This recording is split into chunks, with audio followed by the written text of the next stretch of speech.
Olá, meus irmãos, quero cumprimentá-los com a doce e preciosa paz do Senhor. Nós estamos diretamente aqui da Central Multimídia, está localizado aqui na rua Piaíba 285, Brás de Pina, Ministério de Cordovil. Nós queremos mandar um abraço ao nosso presidente, a toda a membresia, a todos os nossos irmãos que estão, neste momento, nos ouvindo de todo o Brasil e de todo o mundo.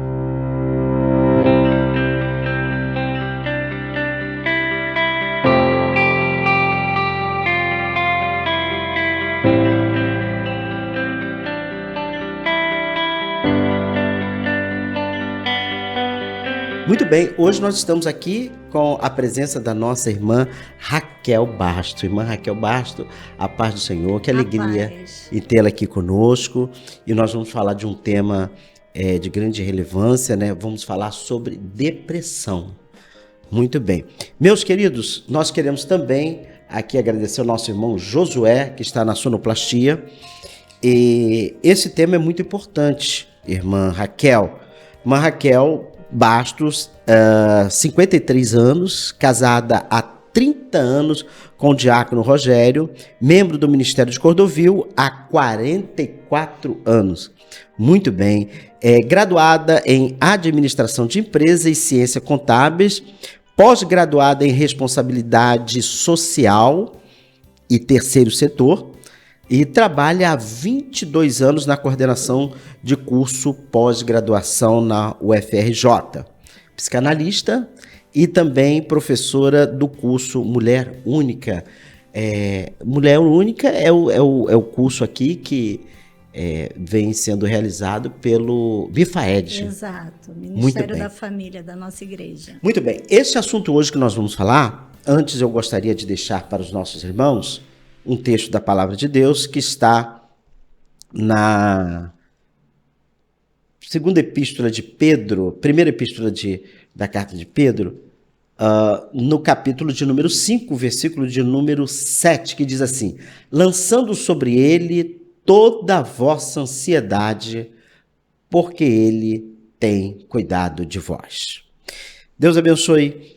Irmã Raquel, vamos ao nosso bate-papo aqui, que eu tenho certeza que este assunto hoje vai ajudar centenas de pessoas. Com certeza. Bom, a minha pergunta é: qual a sua atividade secular?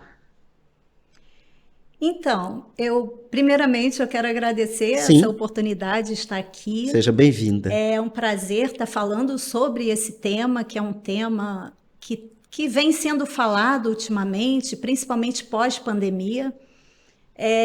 Se bem que a depressão já há muitos anos atrás, gente, eu me lembro quando eu era criança que a minha mãe falou assim: o irmão tal morreu de desgosto. Eu sempre vi isso. As pessoas usavam sempre muito ouvi essa palavra. Essa expressão, que já era depressão. Já era depressão. E ninguém sabia, né? Ninguém sabia.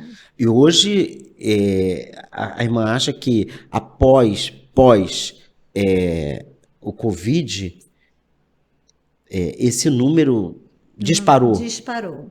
Tem uma pesquisa da UERJ que antes da pandemia nós tínhamos 12 milhões de brasileiros com depressão. E depois da pandemia esse número dobrou para 24 milhões. E interessante que a depressão também ela não tem a idade, né, específica. Não tem. É uma doença que atinge qualquer classe social, qualquer faixa etária, e é uma doença que muito, assim, paralisante, né? Ela para o indivíduo. Então, a gente precisa falar mais sobre isso. Depressão. Né? Muito bem. Hoje, a sua atividade secular...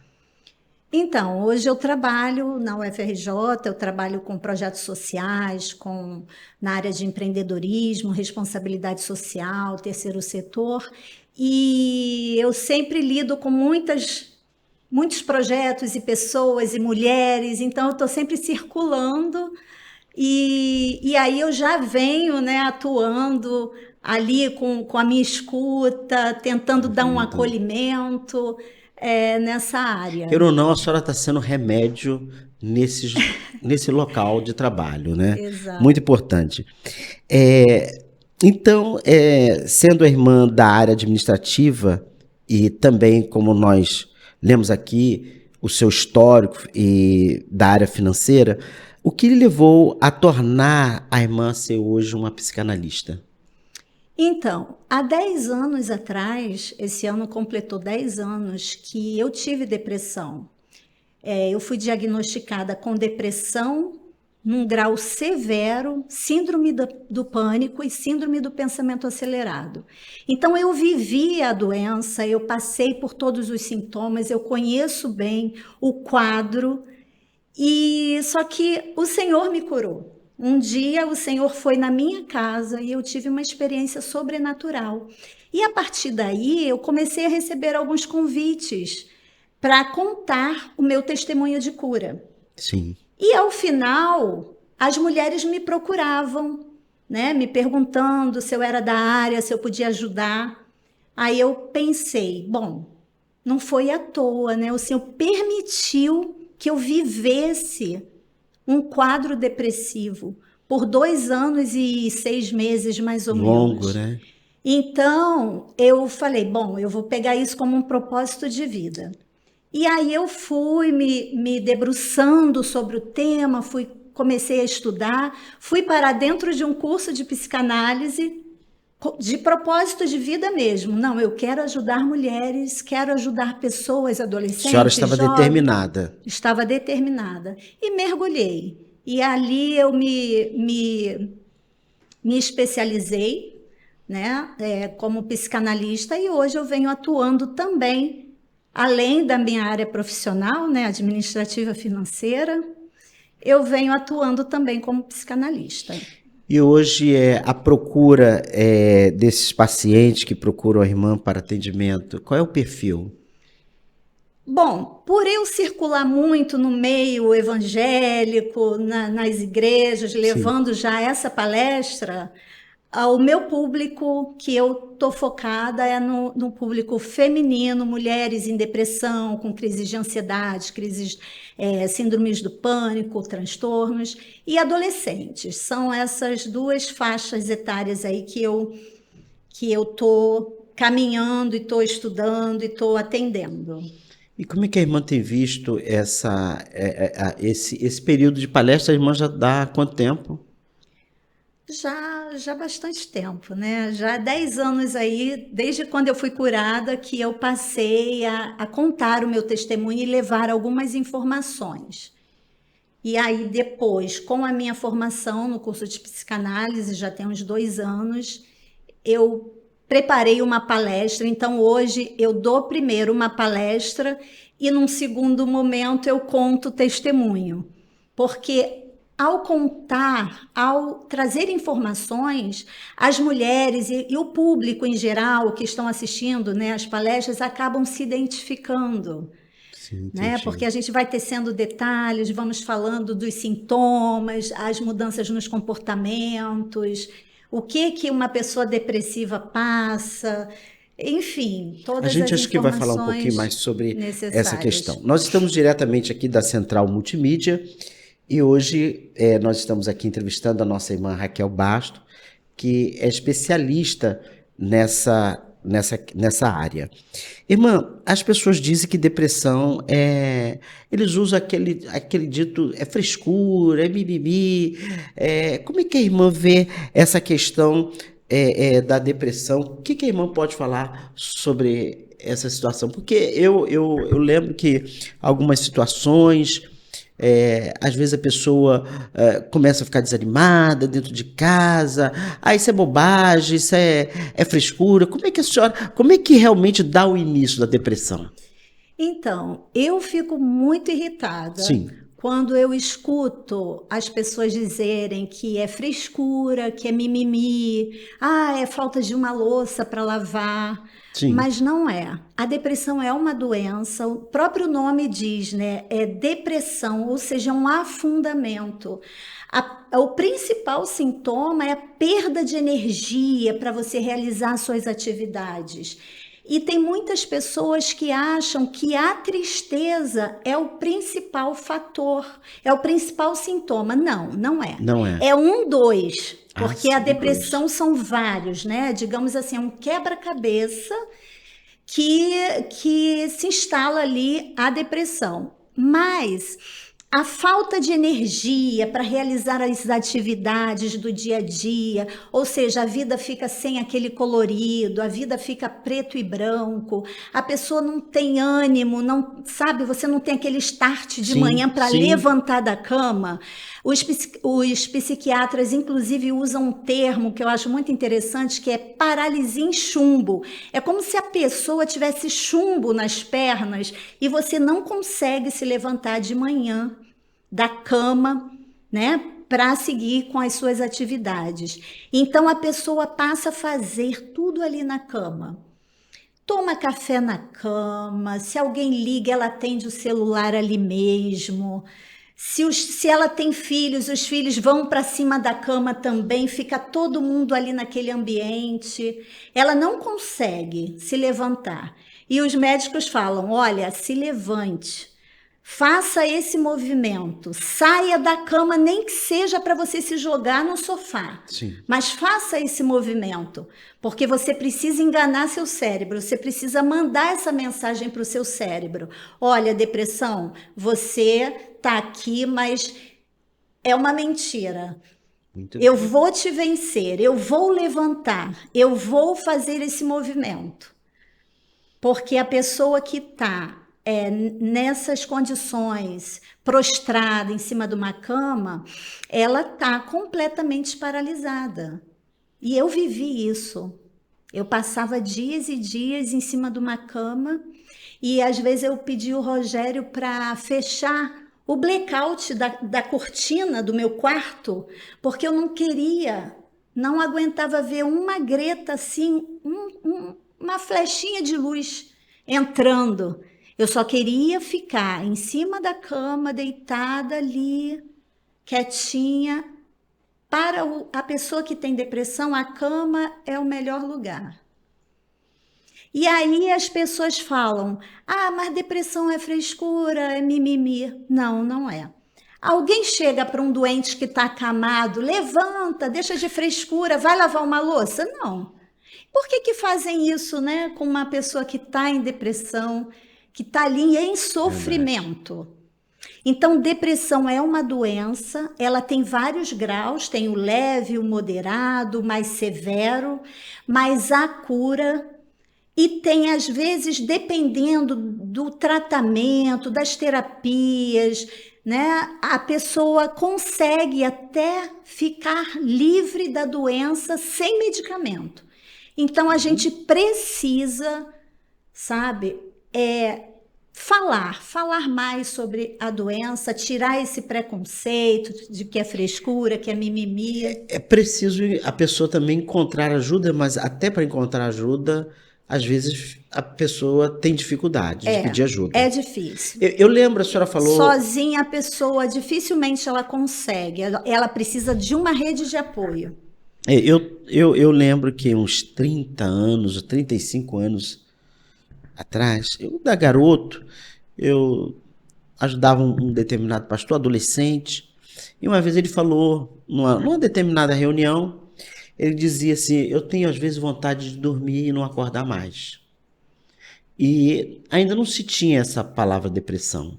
Às vezes me dá vontade de dormir, às vezes eu tenho dificuldade para levantar, enfim. E a gente ficava admirado, né, o pastor falar isso, né? Às vezes ele falou tantos problemas, às vezes, que às vezes eu tenho vontade de dormir e não acordar. Isso, então, quando a irmã já esboçando aí este assunto, me fez lembrar, recordar essa situação. Então, ali já era uma depressão. Provavelmente. Agora, a tristeza é um sintoma também. Tristeza. Mas não é aquela tristeza, né, que a gente assiste um noticiário, fica triste no dia seguinte, a gente passa o dia ali ruminando aquelas informações, não é essa tristeza.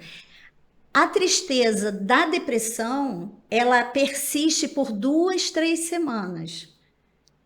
Então, se tiver algum ouvinte assistindo essa nossa conversa que se sente triste, angustiado, Isso com é um dos aquela sintomas. pata de elefante aqui, sabe? Aquele Sim, aquela aperto no angústia. peito que vem junto com uma crise de ansiedade, que ao final do dia você parece que vai morrer. E aí você busca um UPA, um pronto-socorro, acha que está tendo, né, um problema cardíaco. Às vezes não é, às vezes já é uma depressão instalada. E Que aí você chega lá, ela se despertou. eles, né, medem sua pressão e sua pressão está normal, mas o seu emocional, suas emoções estão abaladas. Então, a tristeza é um dos sintomas, sim. Mas qualquer pessoa que disser para você, é só a tristeza, não, desconfie. Porque para diagnosticar depressão, você precisa de mais elementos, não é só a tristeza. Muito bem. Achei interessante, há pouco tempo eu conversei com uma senhora e ela disse que ela foi rejeitada na infância, mas que ela carrega isso até hoje. E, e isso pode levar também a uma depressão. A pessoa precisa esquecer, né? Virar a página. Como é que se. Aí, Eu não sei, eu gostaria de saber sim, com a irmã como é que. veja bem, a depressão digamos, é um quebra-cabeça.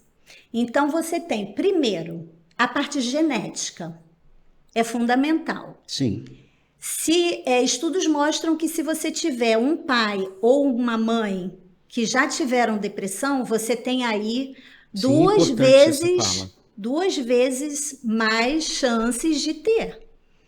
E se você tiver um pai ou uma mãe e um dos avós, você tem até 3 vezes mais. Então, a parte genética conta aí muito. Porém, se você fizer movimento e se você mudar o seu estilo de vida, você consegue silenciar essa depressão. Então, dependendo do gatilho, dependendo de um trauma, um evento passado, algo que a pessoa viveu, essa depressão ou ela pode ser silenciada ou ela pode ser ativada. Sim. Se a pessoa tiver uma genética, né, ali bem. Ou traz algumas coisas também, traumas da infância. Sim. Agora, temos também a outra peça do quebra-cabeça é o seguinte: o estilo de vida da pessoa. Sim. O estilo de vida é importante. Por quê? A alimentação, você sabe que a nossa alimentação ocidental, Sim. ela capricha, né, no açúcar, principalmente as mulheres adoram um docinho, né, a sobremesa, né, aquele tiramisu que ninguém, né, resiste, enfim. E temos uma deficiência muito grande de complexo B. Todas essas vitaminas, BC, B6, B9, B12. Então, às vezes, até as mulheres estão com essa vitamina baixa e aí ela fica mesmo prostrada. Mas, às vezes, não é depressão. É a vitamina ali que precisa ser equilibrada. Sim. Tá? Então, o estilo de vida da pessoa, a alimentação, a parte do sedentarismo, Sim. é necessário a gente fazer exercícios físicos, o isolamento, sim. A falta de afeto causa depressão. Nós precisamos nos socializar, nós precisamos estar em contato com amigos, com família, com igreja, com todo mundo. Então, essa pós-pandemia... durante a pandemia, os casos cresceram, porque as pessoas se isolaram, ficaram muito sós. Então, temos a genética, que é a primeira pecinha desse quebra-cabeça, temos o estilo de vida, que aí eu incluo também a parte o álcool, as drogas, o estilo que a Isso também leva uma pessoa a uma decadência. O estilo de vida que a pessoa leva, ela se alimenta mal, ela dorme mal, Entende? Então, isso tudo é um conjunto de coisas. Ninguém fica em depressão de um dia para o outro. E a outra peça é a história de vida da pessoa. É a sua pergunta dessa senhora. Sim. Porque a história de vida, todos nós temos uma história, todos nós carregamos a nossa história. Uma criança que é negligenciada lá na infância, uma criança que é espancada, uma mulher que é abusada fisicamente e emocionalmente, a gente vai seguir com a vida, né? A gente segue a nossa vida, mas a gente fica com isso tudo guardado. A gente reprime essas situações, esses eventos traumáticos negativos. Então, se você tem uma genética já propensa a ter depressão, se você tem um estilo de vida péssimo, se alimenta mal, dorme mal, enfim, um estilo de vida que não é muito 100%. E se você tem uma história de vida onde, desde a sua infância, você vem carregando traumas e mais traumas, não faz uma terapia, não tem um acompanhamento psicológico, é só a vida, só pancada, só pancada. Quer ver uma coisa? Vai chegar uma hora que vai sinalizar. Vai chegar uma hora que entra a quarta peça desse quebra-cabeça. Sim. Qual é a quarta peça? O gatilho, que a gente chama de gatilho. Esse gatilho pode ser o término de um relacionamento, um divórcio, uma gravidez indesejada. Pode ser a perda de um emprego. Sim, imagina, você está pagando seu imóvel financiado, de repente você perde seu emprego. Olha como fica a estrutura dessa família, a preocupação. Então, o gatilho, quer dizer, tem vários, né? Agora, os fatores espirituais, eu gosto de frisar nesse. Porque, além de perdas, lutos, né? Sim. Que a pessoa passa, enfim, vários outros gatilhos, mas os fatores espirituais eu gosto de frisar. Por quê? O que são esses fatores? Perseguição, falta de perdão, fatores espirituais, situações que a gente vive, né? A gente que vive nesse meio evangélico, a gente que trabalha na igreja, que lida com pessoas, cada pessoa é de um jeito, cada pessoa tem uma estrutura emocional, né? Temos pessoas equilibradas, pessoas mais desequilibradas, pessoas que você tem até que ter um certo cuidado para falar com ela. Então, no nosso ambiente evangélico, dentro da igreja, dependendo da posição que você está, de liderança, eu vejo as minhas pacientes, muitos dos meus pacientes chegam para mim com problemas dessa ordem, que se aborreceram dentro da igreja, que não conseguiram resolver a questão como deveria ser resolvida. Sabe aquela coisa? Eu já me entendi lá, se entendeu? Sim. Mais ou menos. Eu me entendi lá, vida que segue, a pessoa lá e eu cá, vamos para o céu e aquela coisa, e vai, empurra, joga para debaixo do tapete. E a pessoa fica ali magoada, triste, leva aquilo para o coração, fica entristecida, se ausenta da igreja. Eu estou falando isso porque já aconteceu isso comigo. Sim. Então... E a senhora hoje trata de pessoas com esses tipos de situações. Sim. A pessoa vem com depressão, vem com outras queixas, mas quando você começa a fazer o trabalho, né, terapêutico, isso vem à tona em algum momento. Muito e bom. Aí você tem que trabalhar ali a questão do perdão, né? Porque as pessoas acham que o perdão é um sentimento, É né? fundamental para uma O cura, perdão, né? quando eu sentir vontade eu perdoo. Não. Entendi. O perdão não é um sentimento, é um mandamento. O perdão é um dever moral. Assim como Cristo, né? Sim. Passou lá pela cruz, morreu para nos perdoar por causa dos nossos pecados. É um dever moral nosso. E o perdão, ele tem uma ligação direta com a nossa salvação. Então É não fundamental. adianta nem você vir à igreja, nem você cultuar, nem você entregar sua oferta, o seu dízimo, não adianta. Não adianta fazer campanha de 7 semanas, subir monte para oração todo dia, se você não conseguir liberar o perdão. Ele é fundamental. Porque tem pessoas que ficam presas naquela situação. Teve o desentendimento, ficou preso lá naquele passado, com a vida parada. Então, nós precisamos estar atentos também a esse gatilho, fatores espirituais. É muito importante. Muito bem, a sua explanação é de grande eficiência aqui para os nossos ouvintes. E eu gostaria que você deixe seu comentário, você que queira, tem alguma dúvida, quer perguntar, por favor, fique à vontade, deixe o seu like. Nós estamos hoje conversando aqui com a nossa irmã Raquel Basto, membro aqui da Assembleia de Deus do Ministério de Cordovil.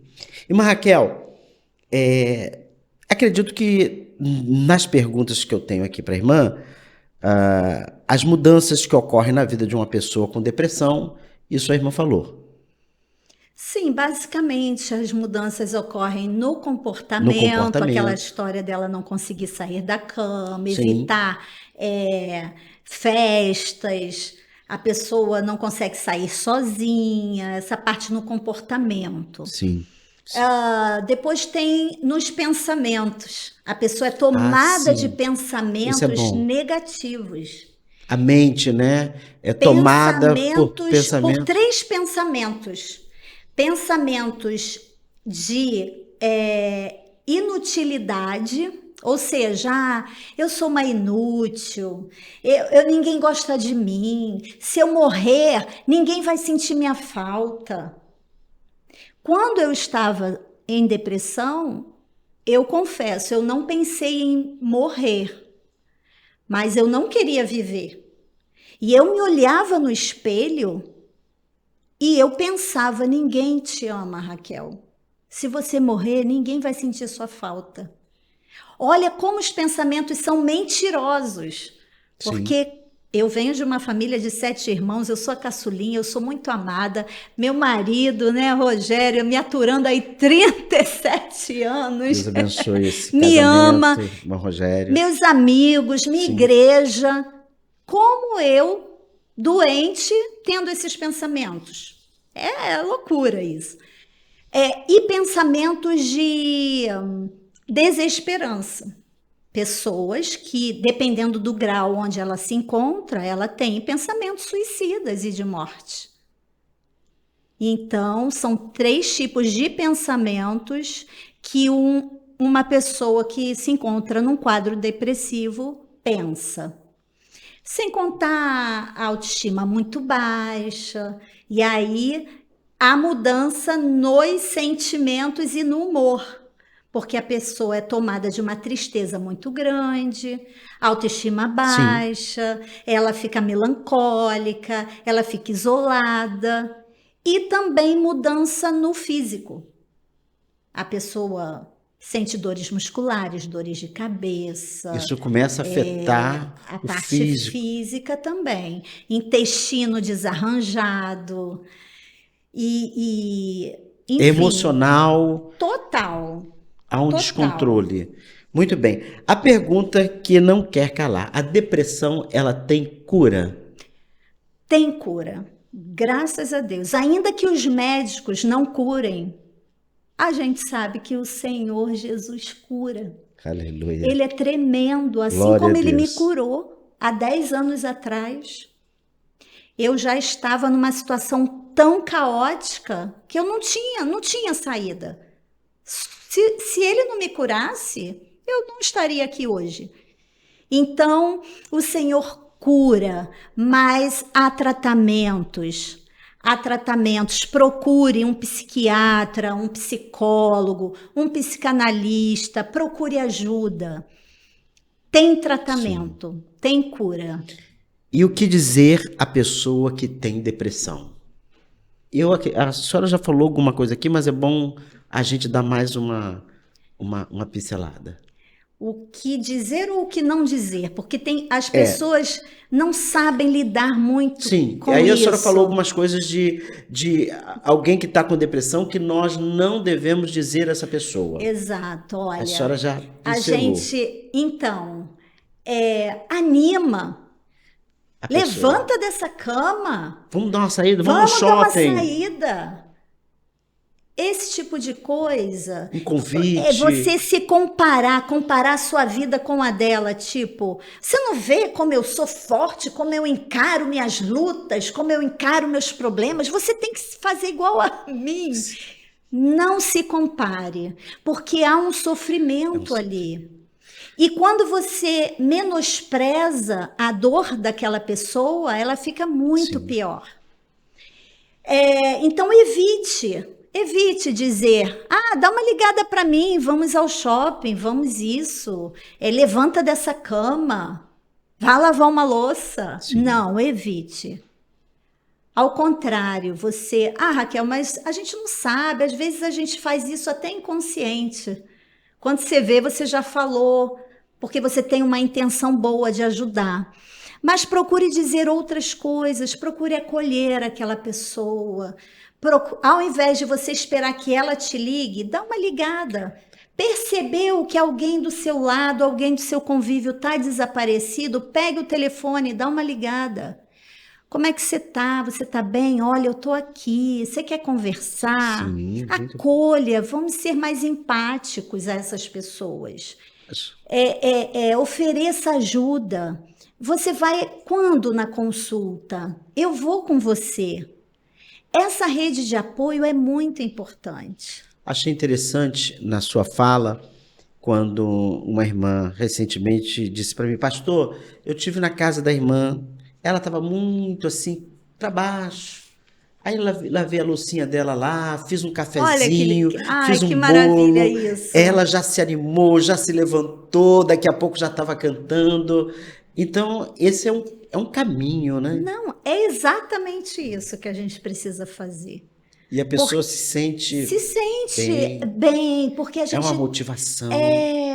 Uma mensagem pelo WhatsApp. Sim. Pastor Washington, você me fez lembrar uma coisa. Quando eu estava com depressão, eu vinha para os cultos. E eu sentava na igreja onde eu sou 44 anos, né? Sim. E onde eu conheço todo mundo. Mas eu tinha medo de estar aqui, no nosso templo, sentada. Eu tinha medo. E aí o Rogério sentava do meu lado e às vezes ele queria se levantar para ir falar com alguém ou ir ao banheiro. Eu segurava ele. Não, pelo amor de Deus, não vai, fica aqui comigo. Apavorada. Então, toda a rede de apoio que essa pessoa puder ter, da família... Primeiro, a gente precisa compartilhar também, sim, porque às vezes a gente começa a mudar de comportamento, começa a ter esses pensamentos, a gente começa a reconhecer uma outra pessoa dentro da gente e a gente não consegue falar. Eu custei me abrir com meu marido. Olha, eu não estou bem, está acontecendo alguma coisa. Por quê? Nós, crentes... A gente, né, quer ser forte, né? Não, isso é besteira da minha cabeça. Não vai chegar aqui, não. Não, que isso? Eu, Raquel? Isso aí não é nada, não. Eu vou para a oração lá da Shekinah, vou orar e vou ficar bem. Não, mas é uma doença. A Bíblia diz, no mundo tereis aflições. Então, é uma aflição, é uma doença que precisa ser tratada por médicos, por profissionais. Se Sim, a gente sabe que A Deus oração atua, a oração é ajuda, fundamental. ok. Mas a gente tem que fazer ir por todos os caminhos, cercar por todos os lados. Sim. Muito bem. Hoje, uma pessoa, eu gostaria que a senhora falasse nessa tela aqui e diga para os nossos irmãos, enfim, diga para aquele que está em uma depressão, o que pode hoje para ele sair, quais suas recomendações para que ele saia desse quadro?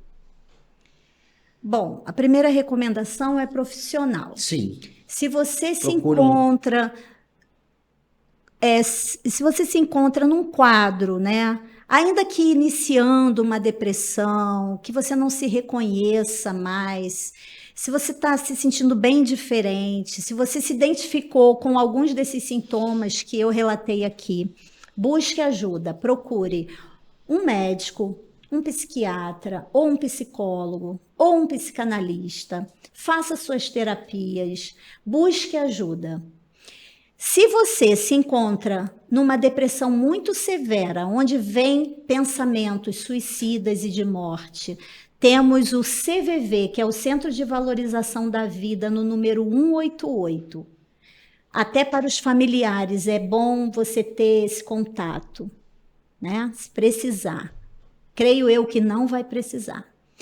Agora, trazendo para o lado espiritual, 3 palavras que eu segui assim literalmente, foi fé, oração e perseverança. Essas 3 palavras me tiraram do quadro depressivo. Fé, porque você precisa ter fé e acreditar que o nosso Deus cuida de você. Você não está só, você tem um Deus, aleluia, que cuida de você. Oração é importante. Ore. Eu sei que a gente não tem força, sabe, pastor? Sim. Rogério pegava o violão, fazia culto doméstico, ele louvava, ele lia a palavra comigo, nós orávamos, contamos com o apoio de alguns irmãos de oração que lutaram comigo ali essa guerra. E nós tivemos a vitória, graças a Deus. E perseverança. Porque nós precisamos, é um dia após o outro. A Bíblia já diz, né? Para cada dia basta o seu mal. Então, nós não podemos desistir, nós temos que perseverar. Ficar firme, que a vitória vai chegar. Em nome de Jesus, eu creio. Assim como o Senhor foi lá na minha casa, há 10 anos atrás, me curou, me tirou de um estado caótico, e me trouxe hoje aqui para trazer esperança para a tua vida. E eu creio nisso. Glórias ao nome, em nome de Jesus. Meus irmãos, nós estamos chegando ao final desta programação, mas há algo que eu não perguntei à senhora e a senhora gostaria de falar? No finalzinho, nós vamos orar, a senhora vai orar pelos os nossos irmãos e centenas de pessoas que neste momento nos ouvem. Mas sempre tem alguma coisa que a senhora gostaria, atendimento, a senhora tem algum escritório, ou consultório? Eu faço os atendimentos online. Sim. E eu me coloco à disposição da nossa igreja e de todos os irmãos que nos desejarem. Que desejarem, para que eu vá, né, em suas igrejas aí. Também palestra, e conversar com as mulheres, será um prazer. Muito bem, irmã Raquel Basto, que nós tivemos hoje a alegria de tê-la aqui conosco na Central Multimídia, trazendo informações, algo que é de grande relevância, que eu tenho certeza que está ajudando centenas de pessoas. Você pode deixar aí o seu like também, o seu pedido de oração, alguma dúvida que você tem, ou se você queira contactar, eu preciso de ajuda, eu preciso de alguém para me dar todo esse suporte para que eu saia dessa situação de depressão. Nós estamos aqui para ajudar. A nossa igreja está localizada na rua Piaíba 285, Brás de Campina, a Assembleia de Deus aqui em Cordovil. Deus em Cristo abençoe. Nós somos gratos ao nosso pastor presidente pelo apoio, por todo o suporte que tem nos dado. Nós agradecemos a todos os nossos irmãos que estão nos ouvindo neste momento, nos assistindo através do nosso canal. Deus em Cristo abençoe. E neste momento a nossa irmã Raquel estará orando para a finalização desta programação. Amém. Senhor, meu Deus e meu Pai, mais uma vez estamos diante da Tua presença. Queremos Te agradecer por essa rica oportunidade de estar aqui, Senhor, falando a respeito desta doença que tem paralisado muitos servos Teu. Pai querido, vai agora, toca, Senhor, desde a cabeça à planta do pé, de todos aqueles que estão necessitados, Sim, aqueles que precisam, Senhor, de ser curados Sim, de qualquer doença, não somente a depressão, mas qualquer doença que aflige seu corpo neste momento, que Tu venha, Senhor, tocar nessas vidas, cura para a glória do Teu nome. Senhor Jesus, tira toda tristeza, toda angústia, tira, Deus, Senhor, todo mal, toda doença, toda síndrome do pânico. Em nome de Tira, Jesus. Senhor, toda crise de ansiedade generalizada. Senhor Jesus, todo transtorno, Senhor, emocional, que porventura esteja, Senhor, afligindo a vida dos Teus filhos, Pai. Eu Te peço em nome de Jesus, cura para a glória do Teu nome, em nome de Jesus. Amém. Amém. Meus irmãos, chegamos ao final desta programação e você que quer estar conosco, nossos cultos, terça-feira, culto de ensino da palavra, quinta-feira, culto de louvor e adoração, domingo, escola bíblica dominical, às 9 da manhã e à noite, o nosso culto às 17 horas. Todos os dias, aqui em nossa igreja, na rua Piaíba, 285, nós temos oração de segunda a sábado, às 9 da manhã. Venha estar conosco, nós aguardamos por você. Deus em Cristo abençoe. Muito obrigado.